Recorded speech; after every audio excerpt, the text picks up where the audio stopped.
L'entrevue du jour, une présentation de la résidence des bâtisseurs Monseigneur Deschênes à Montmagny, une résidence privée pour aînés située au cœur de Montmagny, pour vivre en toute quiétude. La résidence des bâtisseurs Monseigneur Deschênes à Montmagny, une résidence privée pour aînés située au cœur de Montmagny. Personnel compétent, service 24 heures sur 24, infirmière, entrée sécuritaire contrôlée et plus encore. La résidence des bâtisseurs Monseigneur Deschênes pour vivre en toute quiétude. Notre invitée aujourd'hui, c'est Mme Lise Vachon, qui est présidente du comité des usagers Montmagny-Lillet, qui vient nous parler, on en a parlé récemment, la mesure de garde infirmière mobile et téléconsultation dans les CHSLD de Chaudière-Appalaches. Il y a des réactions au projet pilote initié par le ministère de la Santé et des Services sociaux. On va justement en parler de ces réactions. Lise Vachon, bonjour. Bonjour, Michel. Vous allez bien? Très bien, très, très bien. Lise, on vous reçoit aujourd'hui justement pour parler de ces réactions. Bon, on est venu expliquer c'était quoi exactement. Là, on a eu une invitée récemment qui est venue nous parler c'était quoi exactement le projet et qu'il était déjà, qui est déjà implanté, ce projet-là, au CHSLD de Sainte-Perpétue. C'est un projet pilote, donc on le fait uniquement au CHSLD de Sainte-Perpétue. Et il est également dans d'autres CHSLD du Québec. Maintenant, la réaction, elle est dans une seule région, et c'est la nôtre. Le syndicat, récemment, a publié dans le Publisac un tract concernant ce projet pilote. Et là, vous venez justement nous parler de cette réaction parce que, ça a ébranlé un peu les gens qui sont concernés par ce projet pilote. Expliquez-nous, là, si on part du début, là, où on en est aujourd'hui avec tout ça. Écoutez, en partant, je dois dire que ce projet-là a été présenté au comité de résidents et au comité des usagers de Montmagny-Lillet bien avant là, que le projet pilote soit annoncé au grand public. Et à ce moment-là, il y avait même eu un communiqué qui avait été envoyé aux familles concernées ainsi qu'aux résidents du CHSLD de Sainte-Perpétue. À partir de là, nous, tout était correct en ce qui concerne le comité des usagers. Sauf que, suite à la sortie du syndicat, il y a eu une espèce de vent de panique qui a été généré à la grandeur de la population parce que ce tract-là, il a été dans le Publisac à 200 000 portes, dans 200 000 portes. Avant que le tract soit distribué, nous avons reçu au comité des usagers un téléphone du représentant du syndicat nous disant qu'il allait avoir ce tract-là, qu'il allait sortir, que ça, en tout cas, que ça n'avait pas de bon sens, puis tout ça. Mais là, le tract, à ce moment-là, on ne l'avait pas vu encore, là, nous. Il voulait un peu que le comité des usagers prenne position un peu dans le même sens parce que... le téléphone a sonné dans tous les comités d'usagers, puis de Chaudière-Appalaches, dans les présidents de comités de résidents, ils ont été sollicités. Ce qui fait que nous, notre rôle, c'est pas de prendre position dans un cas comme ça. C'est un projet pilote, et on sait ce projet pilote-là, vous le disiez tout à l'heure, c'est dans 6 régions du Québec, dont la nôtre et Black Lake qui fait partie de Thetford-Mines, du comité des usagers de Thetford-Mines.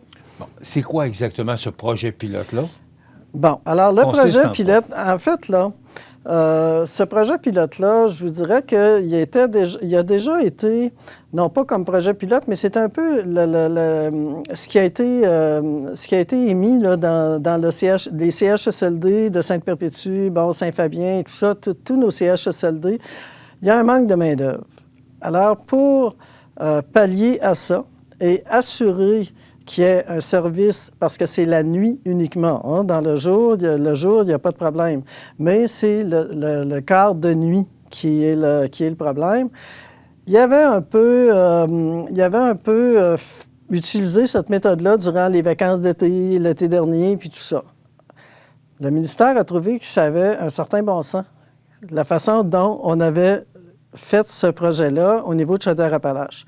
Alors, à partir de là, ils ont monté le projet pilote en question qui va être effectivement dans le CHSLD de Sainte-Perpétue en ce qui nous concerne.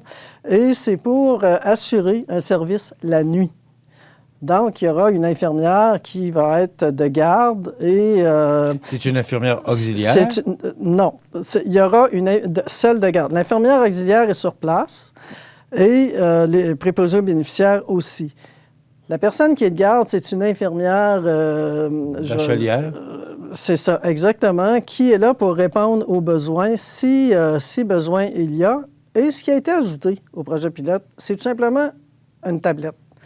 Un iPad qui fait que s'il arrive quelque chose, la personne en place peut communiquer avec l'infirmière qui est de garde et lui dire, regarde, voici, bon, etc. Et l'infirmière à la maison, à ce moment-là, elle peut voir. Mais ça, là, c'est en cas. C'est pas à toutes les nuits, là. Bon, ça, c'est une chose. Là. Voilà. Et on ne peut pas dire que c'est bon ou c'est pas bon. On ne le sait pas. Il n'a pas été...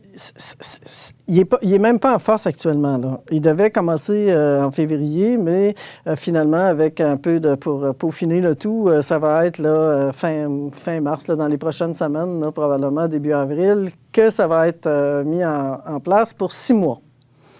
Dans les 6 régions. Suite à ça, bien, c'est certain qu'il y aura des rapports qui vont être faits pour voir, bon, bien, finalement, les plus, les moins, tout ça. Comment ça s'est passé? Voilà. Nous, notre rôle en tant que comité des usagers, c'est justement d'assurer la vigie de ce projet-là et de dire aux gens, aux familles, à la population,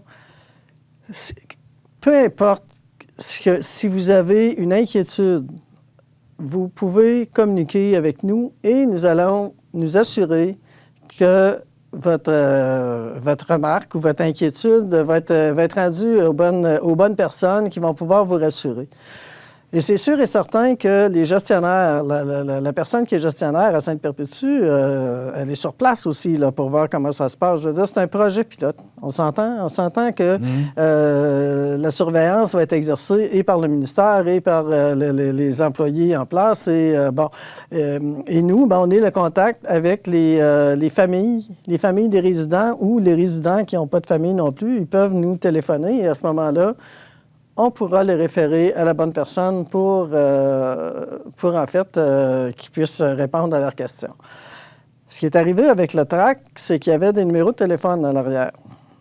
Et dans ces numéros de téléphone-là, il y avait le numéro de téléphone du comité des usagers, du CUCI, en fait, l'ensemble du comité des usagers, du centre intégré. Et là, les gens ont commencé à téléphoner. Parce que là, il y avait des questions. Et ce n'était pas nécessairement les gens de Sainte-Perpétue qui téléphonaient parce que ces gens-là, ils avaient déjà reçu de l'information. Mais là, c'est la population générale qui là, qu'est-ce qui se passe, puis tout ça, puis qu'est-ce qui va arriver, puis en tout cas, peu importe. Alors là, c'est pour ça que là, nous, on a sorti ce communiqué-là pour dire aux gens, appelez-nous si vous avez des inquiétudes. On est là pour faire valoir vos droits. Donc, pour que si jamais vous sentez qu'il y a un des droits qui est brimé à cause de ça, vous nous en faites part. Et on va s'organiser pour rendre ça au bon endroit. Pourquoi, je ne dis pas que vous ne l'avez pas fait, je vous pose la question. Oui. Pourquoi que le ministère ou les comités d'usagers ou je ne sais pas qui n'ont pas parlé aux syndicats avant de mettre ce projet-là sur la table, de dire, ça commence février-mars. Oui, c'est ça. Lorsqu'on a eu la rencontre pour nous expliquer le projet, on nous a dit que les syndicats avaient été informés. Je vais m'en tenir à ça. OK. Maintenant, on en est où, là? Parce que vous dites que ça pourrait commencer à la fin mars. C'est ça. Est-ce que ça va commencer? Est-ce que vous le mettez de l'avant quand même? Oui. Bon, il n'y a rien Il n'y a rien qui change. Puis, comme je dis, on n'a pas à être pour ou à être contre, mais je peux vous dire que moi, je trouve que c'est un bienfait pour les régions, parce que c'est ça l'objectif. L'objectif, c'est d'assurer le service, qu'il y ait un service la nuit dans les régions. Et quand on parle de région, Dieu sait que nous, on est en région, la ville de Montmagny est considérée comme étant en région, mais encore plus C'est toutes les paroisses environnantes, là. C'est certain qu'on est en région. Alors, non seulement on est en région, mais il y a quand même une distance entre chacun des... qu'il faut tenir compte aussi, là. Je veux dire, quand tu demeures, je ne sais pas moi, à 50 km de l'hôpital ou peu importe, là, du CLSC, c'est certain qu'il faut qu'il y ait une surveillance, puis il faut qu'il y ait un service qui est donné. Alors, le ministère dit, bon, ben dans toutes les régions du Québec, parce qu'il y a pas mal plus de régions dans le Québec qu'il peut y avoir de grosses villes. On s'entend là-dessus. Alors, c'est pour ça que c'est mis en place. On sait, avec la pandémie, on sort, en tout cas, entre guillemets, d'une pandémie. On sait très bien qu'il y a eu des cas assez douloureux pour les familles. Le ministère, là, ben, ils ont dit, écoutez, on va essayer, il faut qu'on règle ça, là. Faut essayer de régler ça, mais sauf que, malheureusement, des infirmières, ils n'en poussent pas dans les arbres. Bon. Moi, Lise, la question qui me vient à l'esprit, c'est que la nuit, les gens, ils font quoi? Bien, la nuit, vous savez que dans les CHSLD, c'est des gens qui sont quand même des gens vulnérables. Alors, c'est certain que la nuit, ça peut être carrément quelqu'un qui se lève de son lit, qui fait une chute. Ça peut être, tu sais, je veux dire, la nuit, là, en principe, les gens dorment, mais pas tout le temps, puis pas tout le monde en même temps. Mais on a dû analyser les besoins. On a dû dire, bon, bien, qu'est-ce qui se passe la nuit dans les CHSLD? C'est ça. Et si on met ça en fonction, on n'a pas mis ça en fonction comme ça, puis dire, on met un projet pilote. Non, il y a eu des analyses de fait. Il y a des analyses. J'ai espoir que le ministère a fait des analyses avant d'aller de l'avant avec ça. Là. Exactement. Et c'est pour ça qu'on va voir ce projet-là, finalement, au bout des 6 mois. Si ça a super bien fonctionné avec cette façon-là de faire. Et s'il y a des urgences, les employés qui sont sur place, ils ont un protocole à suivre. Ça, là, c'est ça aussi qu'on va être en mesure de s'assurer que le protocole est suivi. Si jamais il y avait quelque chose d'épouvantable qui a lieu, puis que, bon, c'est certain que les ambulances sont toujours là, l'appel 911 se fait de la part du personnel, puis la personne va être dirigée à l'hôpital. C'est-à-dire, il n'y a pas personne. Et l'infirmière qui est en place. Oui, l'infirmière auxiliaire qui est en place. Qui parle à l'infirmière qui est à la maison. C'est ça. Mais l'infirmière, elle est infirmière. Oui. Elle a déjà des compétences. Oui. Bon. Exactement. Et là, si ça va au-delà de ses compétences, c'est ce qu'elle ferait normalement si elle était à l'hôpital et que l'autre infirmière était avec elle. Exactement. Et, la seule chose, c'est qu'elle prend le téléphone puis elle peut lui donner toutes les statistiques. Là, c'est ça. Mais là, en plus, l'avantage du iPad, c'est qu'elle va pouvoir voir la personne qui est en état là, de problématique. Puis, elle va pouvoir lui dire à ce moment-là, ben écoute, bon, OK, face à ce que je vois, ben tu peux faire ci, tu peux faire ça. Parce que moi personnellement, je ne suis pas infirmière, mais je sais qu'il y a quand même ils ont quand même des protocoles à suivre et ils ont des compétences en conséquence. Puis, bon, écoutez, il n'y a pas personne là-dedans là, au niveau du personnel qui n'est pas qualifié, là, qui n'a pas les qualifications requises. Et les préposés aux bénéficiaires, c'est la même chose. Ils ont un rôle à jouer et ils s'en tiennent à leur rôle. C'est comme ça que ça fonctionne. Chacun ne va pas jouer dans le rôle de l'autre, là. Donc, ce que je comprends, si vous êtes ici aujourd'hui, puis si vous avez mis ce communiqué de presse-là, c'est pour rassurer tout le monde qu'il y a une machine en arrière, là, qui n'est pas... CHSLD à Saint-Perpétue ne sont pas seuls dans leur petit coin. Là. Il y a des gens, il y a une machine en arrière qui est là pour assurer la sécurité des résidents. C'est ça que je comprends. Exactement. Et on était venu présenter, si vous vous souvenez, les 12 droits lors de la Semaine des droits. Ça fait peut-être un mois, je ne me souviens pas exactement. Vous nous aviez permis à ce moment-là de présenter les 12 droits. Et nous, notre rôle, c'est ça, c'est de s'assurer que ces droits-là sont respectés. Donc, je tiens encore à rassurer les gens là-dessus. On est en vigie par rapport à ce dossier-là. Et Vous ne ne vous reculerez gênez pas, vous allez pas. aller de l'avant, même si le syndicat n'est pas nécessairement en accord avec ça. Vous allez de l'avant, ça va se faire? Ben, ça va se faire, puis ben oui, ça va se faire, c'est sûr que ça va se faire. C'est le ministère. En fait, nous, on n'a pas un mot à dire, là, dans le fond. C'est le ministère qui trouve que ces projets-là doivent être mis de l'avant pour voir le résultat de tout ça. Et le 6, ben, eux, de leur côté, le mettre de l'avant aussi.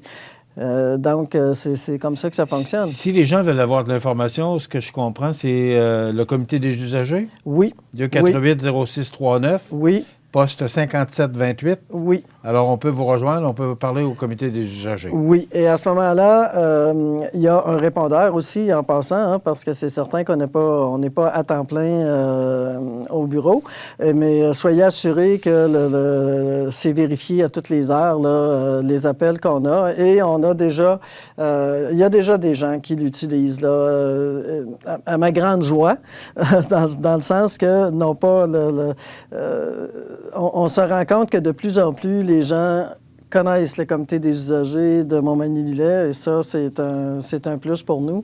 Mais ne vous gênez pas pour téléphoner. Puis là, on parle de Sainte-Perpétue, mais c'est pour l'ensemble de la population. Si vous êtes proche aidant dans un CHSLD, que ce soit à Cap-Saint-Ignace, Saint-Jean-Port-Joli, Saint-Fabien, Sainte-Perpétue, bien sûr, Saint-Eugène et Montmagny, il n'y a pas de gêne à nous appeler puis à nous donner vos... Vous êtes là pour ça. On est là pour ça. Merci beaucoup. Lise Vachon, qui est présidente du comité des usagers de Montmagny. C'est justement le projet Mesures de garde infirmière mobile et téléconsultation dans les CHSLD de Chaudière-Appalaches, projet pilote à Sainte-Perpétue dans la MRC de Lillet. Merci d'avoir été avec nous. Ça complète dans quelques instants les grands titres de l'actualité avec José Soucy.